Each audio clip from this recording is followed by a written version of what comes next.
NetSupport Radio for the latest in technology and education news.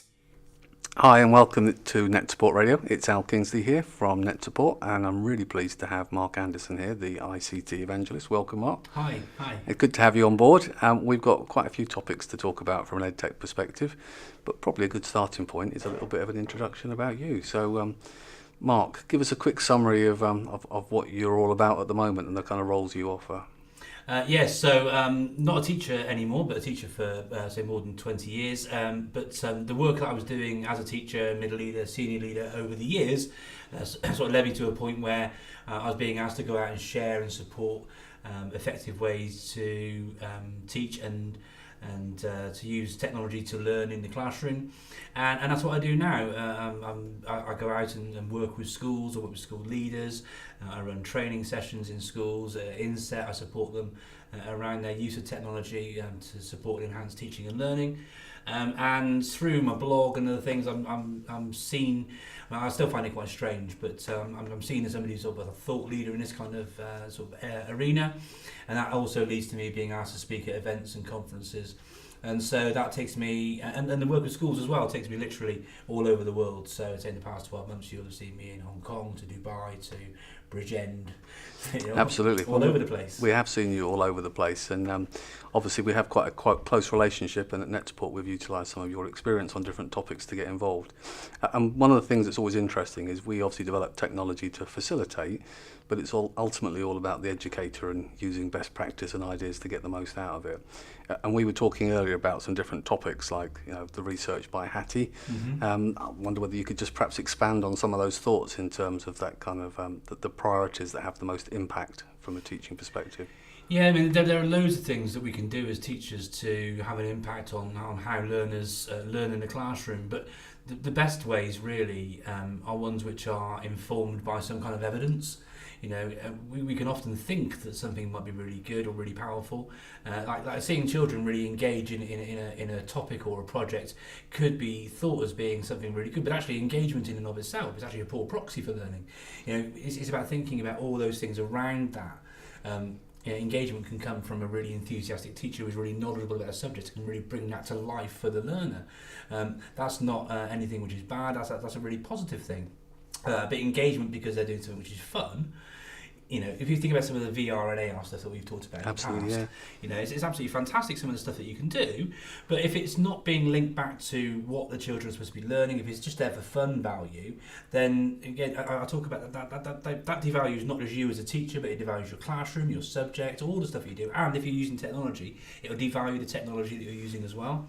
So it's really important to take on board some of the things that actually work. So you mentioned John Hattie, he's done so much research. His book Visible Learning for Teachers was a really seminal piece which breaks down what the really impactful things are to do with teaching and learning.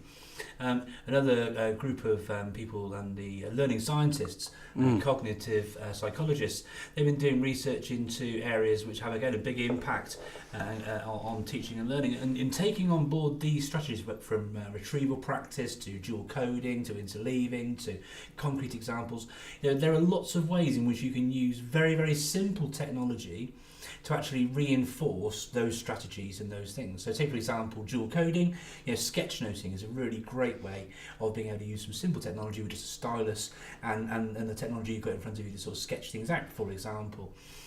Using assessment for learning tools to enable and support low stakes testing around ideas of spaced practice and retrieval practice is again another fantastic thing you can do. So there's loads of stuff you can do, but I would always strongly urge anyone who's thinking about using technology in the classroom to not use it for the gimmick factor.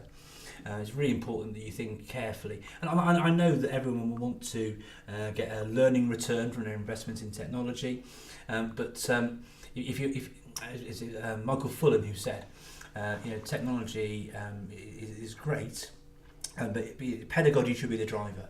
Technology is the accelerator. Yeah. And with that in mind, we should always be starting whatever we're thinking about doing with the teaching and learning, and say the ideas and the research from Hattie and the learning scientists and so forth and so on are really powerful. And much the foundation, I suppose, in the sense with TPAC, where technology kind of underpins pedagogy and content in the classroom. Absolutely. So PCK was where that came from originally from Schulman, and it's those two things that bring everything together, and then you can add technology into the mix. And so the lovely thing, the thing I love the most about TPAC as I'm sure I mentioned to you before, is the idea that where those three things meet, that sweet spot in the middle isn't where you're using equally pedagogy, content knowledge and technological knowledge.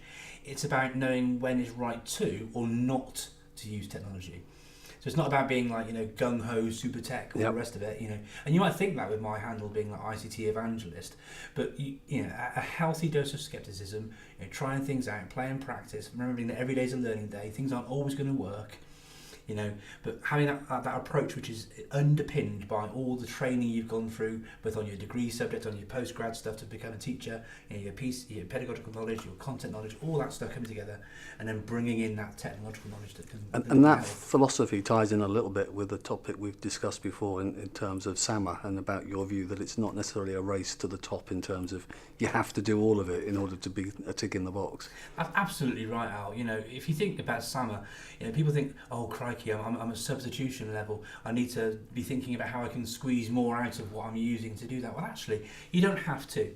It shouldn't be that difficult. I talk about planning for the classroom. If your use of technology, if you're going to plan to use something in your classroom, whatever piece of technology it is, if it's going to take you longer to learn how to use it and prep your lesson and get everything sorted than the lesson itself is actually going to take, then you should really think carefully about whether you're going to use it at all. Yeah. We talked about some of the things that you can do with NetSupport DNA and then so forth and so on, where the little things that you can do, those little tweaks, those little marginal gains that you can get, that in and of themselves, they're not going to transform anything. When you start using these small, simple little things that you can do, which could be substitutional, on the SAMR scale, but when you start putting all those things in there, even just on time savings alone, that can mean that you can spend an extra 5 minutes talking to Johnny about his problem or Jane about her misconception, whatever it is. And that's where I see the real big wins with technology. It's about making our lives easier. It's about making sure that we are able to give our learners opportunities to develop skills through the technology, but not necessarily about technology. So things around oracy and numeracy, for example, which are huge. Big time, yeah. Absolutely. But again, it's not about the technology being the star. It's about using what you... People talk a lot in education about being research informed. I think people should start thinking more about being a bit more technology informed, so they can think about when it's right to or not to. Like we talked about with TPAC. I mean, I guess a good example would be in terms of Hattie's research. The use of technology wasn't top of the list. It's one of the factors, isn't it? In terms of there's other techniques and other priorities that sit from a teaching perspective. That's it. There's loads of strategies, from strong relationships, teacher credibility, for example. And teacher credibility doesn't come from you being the most whiz bang AR VR teacher and whatever. It's about making sure that you are knowledgeable at your subject, knowledgeable and sharing things about how to learn, sort of through metacognitive and sort of self-regulatory strategies. I think I mentioned to you before about the Education Endowment Foundation, for example. Their teaching and learning toolkit is really, really helpful in informing what you do in the classroom with or without technology. Absolutely, and lots of it, I suppose, comes down to common sense. I mean, I know from that research that just having coordinated and unified teachers within a department is one of the biggest ways to gain an impact and a starting point. That's right. If you look at the, I think it was Hattie's research, having teachers working in unison on a similar approach in a culture which is focused on learning, where the conversations are about learning and all of that, has a huge impact on student progress. Yeah, and I think those are all important strands when we're talking about kind of how to move things forward. And obviously, edtech is the focus, and we talk about it being the great facilitator. And if I said to you to reflect over the last few years on some typical eureka moments that teachers have had when you've been sharing ideas or best practice, what would stick in your mind as things that just click on the fly? One of the biggest positives, one of the nicest things people say to me after having done some work with me and then we're looking at technology, is that after spending time working with me, they feel that they can actually go in and do something with technology. So many people have that barrier where they're just concerned about it not working, or things not being quite right, or not having an impact on what's going on in the classroom, and they're under pressure from results, all those sorts of things. When teachers come back to me and say, you really gave me confidence to go away and do that thing, and here's something I made in my classroom, here's something that my students have made as a result of that, it had this impact on their results, it had this impact, is that stuff. That's the eureka bit for me. And again, it isn't, like I talk about with technology, it's not about the big whiz-bang stuff, it's the things that help move people forwards. You talked about edtech being a facilitator, and I like to sort of work with teachers as being more like a guide on the side rather than the sage on the stage, sort of thing. And that's how I see edtech being in the classroom as well. It's not about being at the front and the focus, all the rest of it. We talk about like the modern learning toolkit. And just like you'd want to have your compass, your pencil, your so forth and so on, as part of what you have in your pencil case. So EdTech needs to be there so that at the right time, when it's appropriate, when it can have an impact, it can be used. And the great thing about these tools that are available to us these days, from your Surfaces to your iPads to your Chromebooks, they're like Swiss Army knives. Yeah. It's not a compass, which has pretty much got one kind of main use. Or your protractor or your ruler, whatever it is. There are so many things you can do with the technology because it's so versatile. And it's an interesting term, but when I think of the guide on the side, on the stage, I always think back to the kind of examples when it comes to flipped classrooms and that kind of pedagogical techniques now. That's an area I know that you've shared some views on as well, haven't you? Yeah, and again, that's a really great idea. The idea of rather than making you be the person who's always standing at the front doing the delivery and all that sort of stuff, giving that opportunity for that to happen away from the class, giving purposeful homework, and using technology as a tool, for example, like Edpuzzle, where you can pop a video in there and build in some questions along the way. Outside of the class, really great. So I share a lot as well, as about this idea of flipping the flip as well, rather than you being the person who makes the resources and then shares that out to your students. Maybe as a revision activity at the end of a course, particularly relevant as students are in their exams at the moment, but get them to create the resources. Use that, because the ability of those students to showcase or show what they've learned and for it to be correct is a great way of embedding everything. It's supported by loads and loads of research as well, and obviously then it frees up you and gives you time to actually not be making those things. You could be doing other things, and if you've got those resources in place, they're great for you to use for your next year. Absolutely. With your next year's classes as well. What's the driving force for how you're developing NetSupport products at the moment then? Is there anything linked to what I'm talking about? I think there's a huge correlation between the two things, because first and foremost what we develop is all teacher centric or student centric, and so the tools are developed with educators to make sure that they're the right fit. And education, we've seen a huge transformation in recent years, and lots of it's positive and there are some negatives, and I suppose that the simple yin and yang is there's some fantastic technology and tools out there that could be used to improve experiences and teaching in the classroom, and at the flip side there isn't necessarily the resource to either deliver and sometimes to train people to actually get the most out of it. And the worst scenario is when schools spend that budget and get that technology and it sits there on the side. So lots of what we've worked on as an organisation is about the tools to actually help leverage the most out of the devices, keep them operational, keep them going. In recent years, I suppose there's been a number of strands that have steered our development now and moving forward.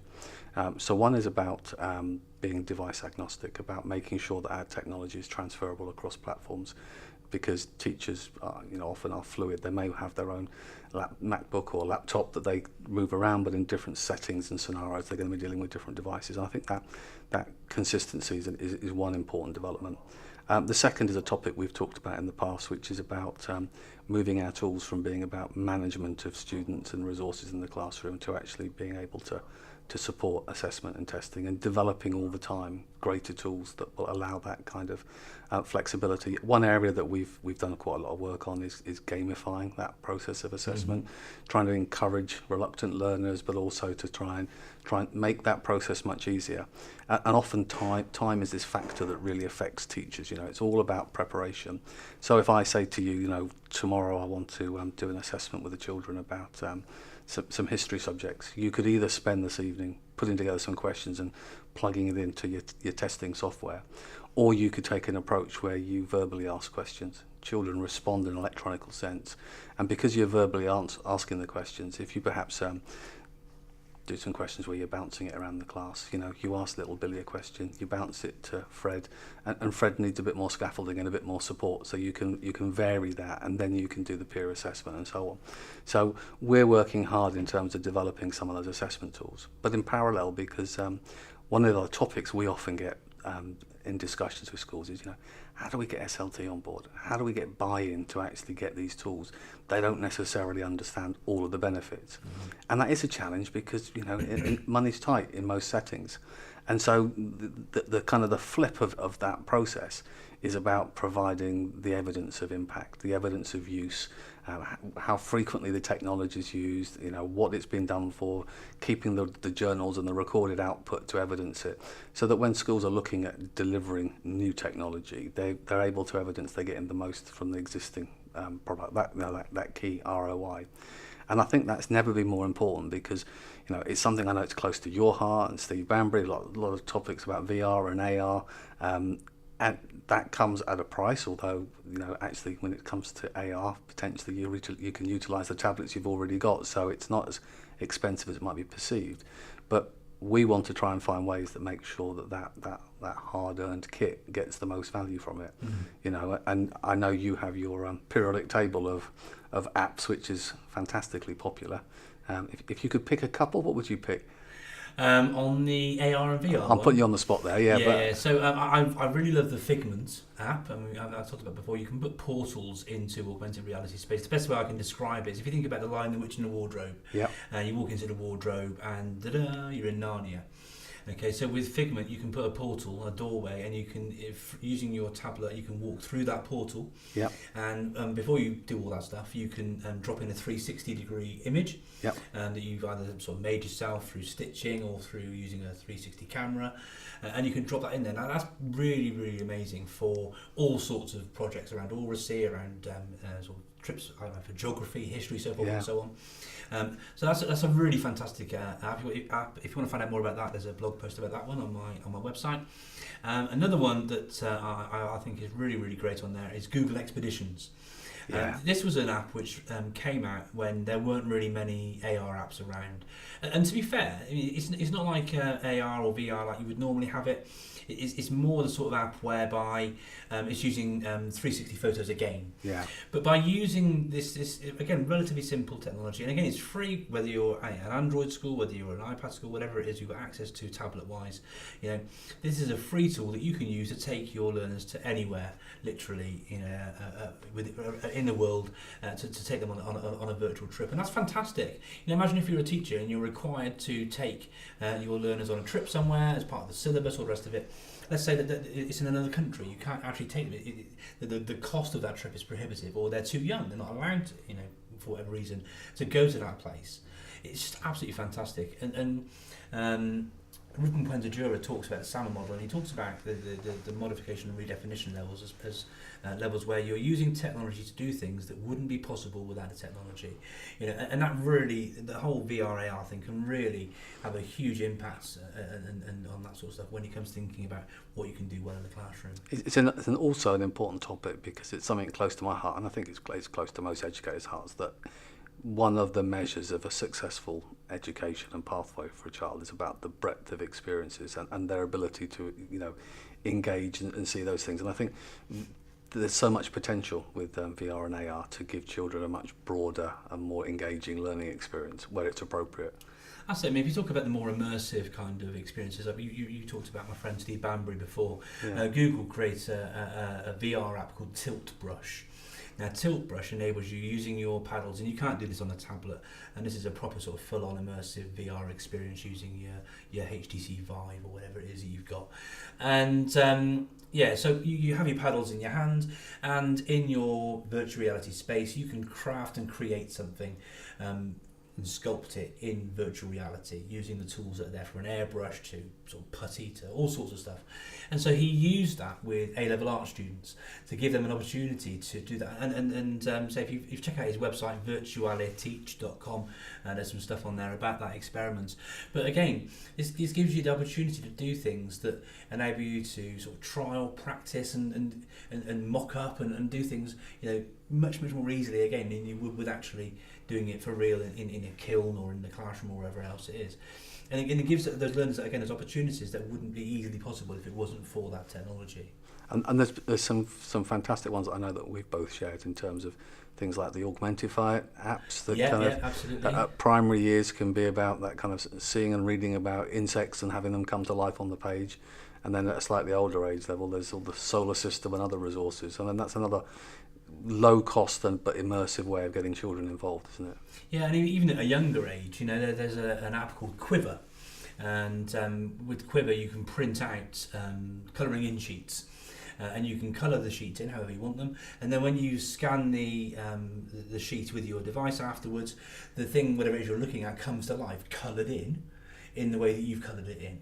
It's absolutely fantastic. And so there are some fun ones there around Pudsey for children in need and what have you, but there's other ones which are actual learning activities. So there is a flat version of the Earth. Okay, you can colour in the sea, you can colour in the countries, you can put some labels on where various capitals are, all that sort of thing. And then when you scan it over the top of the sheet with your device, so that globe comes to life, coloured in the way that you've coloured it in, with the labels actually on it and the Earth spinning around so you can see it in front of you. It's absolutely amazing. That's fantastic. And children, my own children say it to me today, not today, but they say it to me all the time, Daddy, can we do the magic? And it is that. They see it as being absolutely magic. And that links back to an old quote from Arthur C. Clarke. He said, when technology is sufficiently advanced enough, it's indistinguishable from magic. And that's kind of what I try and do for teachers, because for some teachers, some of the things they see, how does that work? It's magic. But actually, it's about giving those teachers the time and the space to play, practice, learn about these things, so that it isn't magic. It's just a tool that you can use, in your classroom to have an impact on learning. And I think that's the lovely dovetail that we have in terms of the kind of the conversation between, the technology that makes sure that the kit's all operational and available and accessible to young people, and then the wealth of resources that are now available. And how many apps are there on your periodic table of VR apps specifically? 82. 82. So there's a pretty good starting point for anybody that wants to get a deep dive and get some fresh ideas on things they could do with their existing kit. Yeah, what I try and do with those tables as well is to categorise them into sort of different types of learning activity. Right. So some of them are for storytelling, for example. Some are based around science. It's all colour coded. And actually, if you check it out via my website, there's a tool called ThingLink that you can use to create interactive images. So if you go to my website and find the actual table there, obviously you can print out a high-res version and put it into your staff room, what have you. If you're keen on finding out where all these different apps are and so forth and so on, rather than having to then go to the App Store and type them all in and all of that, actually you can just click on the link directly on the ThingLink version of the table as well. So, given that we're here together and we're talking about things in the future, if I was to twist your arm a little bit just to try and get a sneak peek into the future of what's happening in NetSupport, what might educators sort of see coming out of the NetSupport stable in the next sort of 12 months? Well, without being too much about giving away secrets, I guess the first thing I could say is certainly for a number of our products, the future is in the clouds. That's one big change. In terms of accessibility and how our products are delivered. So that's one side. Another side is seeing the transformative side of our product line to be not just about tools to manage technology, but also tools to support teacher practice in the classroom. So a bit of a shift to make sure that we have the broadest possible set of solutions for schools. We're also working on unification of products so that it's, ultimately, we want to minimize the time and effort to install something, get something working, maximize the speed of getting that ROI. And probably the most complicated one, and it's something we're actually working on at the current time the most, it is very challenging, is the idea that you need to add more but present less. In other words, how do you add extra functionality into technology, but at the same time revisit and simplify what you're presenting? Because there is a law of diminishing returns, no matter how many features have value and how successful you are as a developer, that if you have a product with 100 features and you add another 100 features, at some point that level of functionality is such that a teacher can't actually utilize all that within a lesson, or the complexity of the product means that they don't have the time and the luxury to actually do that. So we're working quite hard on adding functionality, but actually revisiting the way that we deliver that functionality to simplify the process. This is all about our marginal gains. It's all about saving time. And if the functionality saves time, then your ability to get into the technology to leverage that feature has to also be quicker and easier and simpler to do. That's really interesting. We see that in personnel management and the human resource management and what have you as well, because oftentimes, and teachers will sort of, this idea will resonate massively with teachers, I'm sure.